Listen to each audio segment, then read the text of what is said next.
Hi, what's up everyone? Back at it again. It is DW Darkwing Dead. Hope you guys had a awesome new year. Hope you guys are setting all those goals, already getting the ball rolling on crushing and accomplishing everything you want to get going in 2023. One of the things that I said I was going to do is kind of give you a glimpse more into my 3D printing world. I have so many projects and things that I do that I don't share with you guys. These projects take up a lot of my time. The big reasons why things like my Punisher War Machine suit gets delayed, aside from work and just life in general. These come out really awesome, and people say, hey, how did you do that? What were your settings? And I try not to be too repetitive with the videos that I do. I want to give you guys as much information as possible so you can go ahead and knock out prints like this. And that's kind of what this video is for. A really cool piece, completely silk printed as the LEDI clamshell magnetic back. Touch on some of the settings I used on this on the latest version of Cura. I'm going to go through and basically just explain and show you guys how I install the LED eyes. I do that little magnetic clasp and give you a couple more tips and tricks as far as building something like this goes. So without any further ado, let's start on the computer and go through the setup for this on the printer, some settings, and then we'll get going from there. First, here's a quick shot of my settings that I used on the Dr. Doom mask. In the next slide here, I will talk more specifically with supports and some other essential settings, but all these settings that I have listed here should get you guys up and going.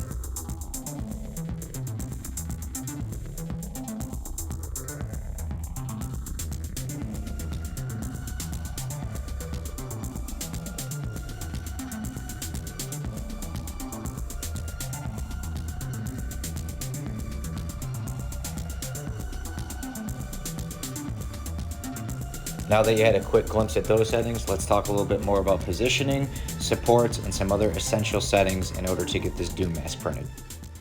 That I have it set up kind of at a 90-degree angle. This is very important because a lot of people by default will want to tilt this back to where this jawline here is completely flat with the build plate, but what ends up happening is it creates a ton of supports in here and you just end up wasting a ton of time and a ton of filament, and you do have some overhangs in the eyes, the nose, the mouth, but those you can see will all be supported here. You want to go and you want to click your model, go to custom supports, and you can see I have it set up here. I have it set up in a box and I have it set at 8mm. So when you do it in this position, understand that this little area right here is the whole thing that is supporting this mask. That, as this mask is printed, is going to be a ton of weight on this little area. So what I recommend doing is on this chin here, what you want to do is basically create your own supports as to where they're needed. Click, and it's going to create a support. It is going to touch the model just like any support was, depending on what your distance settings are, and it's going to put a support there. So typically what I'll do is have it set up something like this. That way it has an anchor, kind of like a wedge. I have done this mask in the past, tilted forward a little bit more, and it ends up failing. So if you tilt it forward more, understand you're going to make this distance higher. You're going to put more strain on the front, and if there's no supports on the front, it could potentially fail. We don't want to put supports on the front because this is going to be displayed. You put the supports underneath if there's a little bit of trash or something. Typically you can peel it off very easily with a set of pliers and take a lighter or a mild torch and add some heat to it and just kind of rub it with your finger and blend it right in. My infill, 13%. Understand silk is a little bit more delicate. Silk can be a little bit fragile. Your temperature and all that, that's going to be based on your temp towers that you do. I also enable avoid printed parts when traveling and avoid supports when traveling. Again, very important, we do not want that hot end hitting anything, knocking a support, or actually hitting the model. That could be a travesty if that happens. Z-hop when retracted, that is going to kind of go in conjunction with combing mode, not in skin. That way when a retraction occurs, nozzle will simply lift up based on your distance and move to the next spot and then drop down. It's a nice way so you don't get scaling or any patterning in the silk print, especially on those top layers. Support's very important here, you can see we have a touching build plate. We don't need supports everywhere. We have a support angle of 69 degrees. The support pattern is zigzag. The support density, you don't need a super thick support density on your supports, guys. 3 to 4% is really all you're going to need. The support line distance, that's basically your distance from left to right, set at 14 millimeters. You can spread that out a little bit. No real reason here to enable the support interface, roof, or floor. One thing you are going to want to tweak is in your search settings here, just type distance, and what it's going to do is bring up a very important setting. A lot of people ask me this about my supports. Look at your support Z distance and your top distance here. So I have mine set to 0.26 and 0.3. So this is basically the distance from the top of the support to the bottom of the model. More of a gap that you have, it's not going to basically stick to the model, so it's going to pop off better. However, you may have to play with these settings, because if you set it too far, it's not going to support it enough and you're going to have sagging. But if you have it too close, it could create extra heat. It could create warping. You go to pop the support off and it could just create damage to it. Obviously with silk, we're not sanding this thing. So I found that doing a support Z distance of 0.26 and then that support top distance of 0.3 works great. Also, adjusting your support XY distance from a 0.8 to a 0.6 works wonders with this 0.3 setting. I am going to go a lot more in depth and explain these settings more in my silk printing part 3, but I just wanted to give you a quick breakdown of what my settings were for supports, because I always get a ton of questions about that. And then, of course, for bed adhesion, we are printing on my Ender 5 Plus, you can see here, which has the glass bed. I am a big fan of using hairspray and brim, a brim line count of 15. You can bump it up to 20 if you want, but as long as your bed is leveled here. Lastly, I am going to talk about the back part, and this is very important. I had a couple people message me, and what they try to do is angle this so far back that it doesn't create a support here. However, that will create a ton of stress right on here, and it's going to make this back piece closer to the build plate. And what happens is there's a ton of heat that is generated and it will warp this whole back. So I have found the best way to position this is just as seen here. Now it is going to create a support right here. There's really not a lot you can do. Unfortunately, it is essential. Add about, I think it's like 2 hours on by having this piece on here. There were a few times where I had it positioned backwards where I did print it without this, and when it got to this, just the way it needed to be printed without any support, it hit it, it loosened it, it popped off the build plate. So this is kind of how your piece is going to look from here. Your supports are about 29%. That is a bit high, but to print this in silk without doing any sanding, this is the setup that you are going to need. The further back that you position this, it can create heat warping on here. So I like to have my build plate at between 54 and 55. Now when I print my mask here, I have it at about 58. You would be surprised what 4 to 5 degrees difference will do. Once it gets up a little bit higher, if you're a little bit concerned from the machine, you can bump that up to 58 if you'd like. Nothing else is really changing on here. Everything else that I just covered, my top layers, my thicknesses, everything like that is all going to stay absolutely the same. The only thing that you can adjust if you feel needed is by changing your brim to 20. Again, there is a lot of, I guess you could say, stress because this is, tilted back a little bit. So if you want more brim on here just to help hold that piece on, it's definitely something that I recommend. Lastly is I change my overhang from 69 degrees to 72 just to try to reduce this support piece right here. Piece is about 219 grams at 1 day, 3 hours, printing it at a 0.24. This unit here, I believe this is somewhere around 63 hours and somewhere in the 400 gram range. So these are both at 100%. So this one being about 400, this one being somewhere in the 200 range. So factor in 600 to 650 grams of filament. Pretty much it for positioning on the build plate and all of my settings. Let's get everything plugged in and get these pieces printed.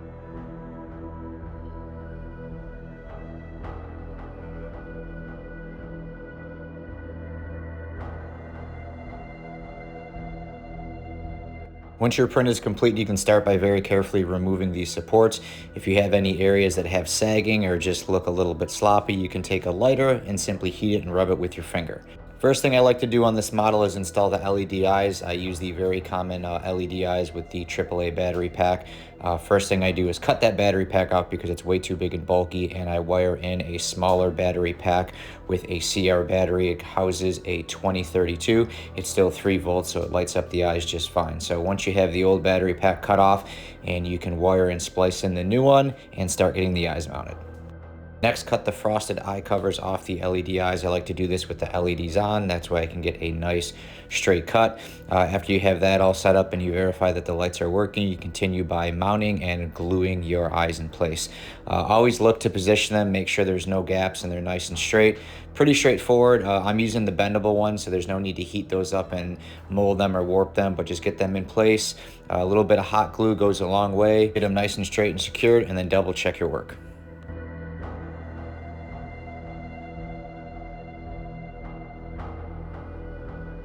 Next, I like to do a little bit of wire management and start routing the wires from each LED eye to the corner of where the battery pack is going to be. This is going to be the on-off switch as well.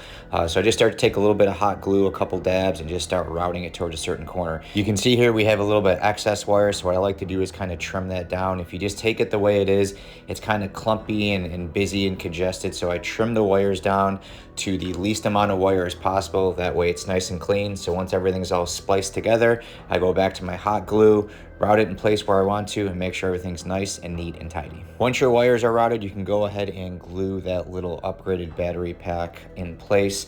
I do love upgrading this to that small little CR battery because the on-off switch is right in there. It's nice and small and sleek, and it doesn't get in the way when you put the mask on. Next, we're going to work on our little clamshell magnetic elastic hinge system that I have set up for this helmet. So what you want to do is take 2 pieces of 1-inch elastic, cut them fairly evenly, and you're going to want to hot glue them in place. Very important, put the hot glue on the elastic, not directly on the helmet first. I've done this in the past where I put it right on the helmet, and the heat from the hot glue did warp the helmet a little bit. So you want to learn from your mistakes, so always glue it right onto the elastic and then put it on. Then you can take the glue and just kind of reinforce it a little bit underneath and just where needed to, because we do want to have a little bit of tension on this elastic. So next, what we're going to do is take the back of the helmet, and we're actually going to tape it in place because we don't want this helmet to move. As I just said, the elastic has to be stretched a little bit. This is working on tension. It's like a clamshell. So tape it in place, and then again, take your hot glue, put a little bit on the elastic, and then you want to kind of push it to get a little bit of tension on there. We want this elastic tight. So once it's tight, just kind of push and hold it in place and hold the hot glue until it fully bonds. And here's just a quick view of how the elastic should look. You can see we're reinforcing it on the top with some hot glue. The left one is completely done. We repeat that process with the right. They are nice and tight and ready to go. Next, we are going to do the magnetic part of this hinge system, and I'm using some small kind of square rectangular magnets with a washer setup. So I trim down the washer, make sure it's completely flush, and then I take the magnets and again tape them in place because we don't want these parts to move when we're gluing them in place. So I use my masking tape there to hold it in place.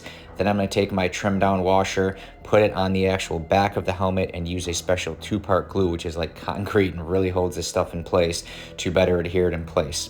Then I take some hot glue and I hot glue the magnets in place. Once it's cooled down, I'll test it, but let me give you a better shot of this install. So here you can see the washer trimmed down and those magnets in place. I'm using a glue called Rapid Fix. It's a 2-part glue and it's absolutely fantastic. One is the resin, which you can see I'm putting on here. Just put a very small amount just to start to build up on that washer, and then the hardener is actually a powder. You're going to repeat this process a couple times over till it's built up and it's nice and strong. The excess powder you can just blow off or wipe away with a rag.